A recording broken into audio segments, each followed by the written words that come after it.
આપણે પીએમ શ્રી સુલતાનપુર કન્યા પ્રાથમિક શાળામાં ધોરણ 7માં અભ્યાસ કરતી મકવાણા આરાધનાબેન, જેઓએ ચિત્રકલા ગુજરાત રાજ્યના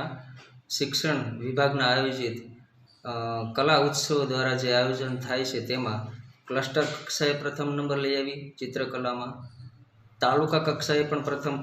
નંબર લઈ આવી અને જિલ્લા લેવલે પસંદગી થવા પામી અને જિલ્લા લેવલે પણ ભાગ લેવા બદલ ત્યાં દરેક તાલુકાઓના પ્રથમ નંબર ક્રમના વિદ્યાર્થીઓએ ભાગ લીધો હોય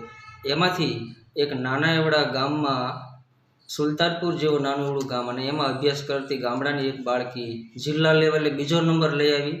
સુલતાનપુર ગામનું તથા શાળા પરિવારનું તથા પીએમ શ્રી સુલતાનપુર કન્યા શાળાનું અને આખા ગોંડલ તાલુકાનું ગૌરવ વધારવા બદલ અમે એમને હાર્દિક અભિનંદન પાઠવીએ છીએ. બીજું કે કલા વસ્તુ એવી છે કે બાળકોમાં ઘણી બધી સુસુપ્ત શક્તિઓ છુપાયેલી હોય છે, કારણ કે ઘણા બધા લોકોને એવું હોય છે કે ચિત્રકલા એટલે શું, એનું કોઈ મહત્ત્વ હોતું નથી, એવી સમજ ખોટી છે. કારણ કે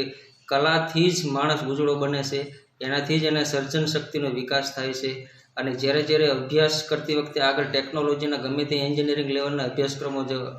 માં ભણતા હોય બાળકો, ત્યારે ખરેખર એને જો ચિત્રો દોરતા આવડતું હોય, સરસ મજાનો એનો હાથ વળેલો હોય તો એ એના પ્રોજેક્ટ આસાનીથી તૈયાર કરી શકતા હોય છે. એટલે આવા દરેક બાળકોનો